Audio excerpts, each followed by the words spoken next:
ഇതെന്തൊരു അടിയായത് സുലു ഹസ്ബൻഡും തമ്മില്. ആ ഏട്ടാ, ഞാൻ പോലീസിനെ വിളിക്കണോ?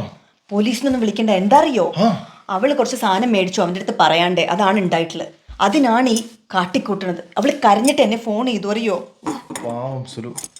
ഏതൊരു സ്ത്രീക്കുണ്ടല്ലോ ഒരു സാധനം മേടിക്കണമെങ്കിൽ അത് ഹസ്ബൻഡിനോടാണെങ്കിലോ അച്ഛനോടാണെങ്കിലോ അമ്മയോടാണെങ്കിലോ ബോയ് ഫ്രണ്ടിനോടാണെങ്കിലോ അവരോട് ചോദിക്കേണ്ട ആവശ്യമില്ല. അവർ ഇൻഡിപെൻഡൻ്റ് ആയിട്ട് ഡിസിഷൻ എടുക്കണം. പിന്നെ ആ ദേ മുല്ലമുട്ടുമാല, മാങ്ങാമാല, മേക്കാമോതിരം, കാശുമാല, നെറ്റിച്ചുട്ടി, ഇതൊക്കെ എനിക്ക് വേണ്ടി ഞാൻ മേടിച്ചതായിട്ടാ. ഒരു സ്ത്രീക്കും ഈ ലോകത്ത് ഭർത്താവിനോടോ അച്ഛനോടോ അമ്മയോടോ ബോയ് ഫ്രണ്ടിനോടോ അനുവാദം ചോദിച്ച് മേടിക്കേണ്ട ഗതികേട് വരാൻ പാടില്ല. അതെ, ആ സുലുവിന്റെ അടുത്തേ ആ. ഞാനാണ് പറഞ്ഞത് ഭർത്താവിന്റെ അടുത്തൊന്നും ചോദിക്കേണ്ട ആവശ്യമില്ല, നീ അങ്ങോട്ട് മേടിക്കുന്ന്. അതാണല്ലേ അവിടെ നടക്കണത്. ആ പാവം സുലു.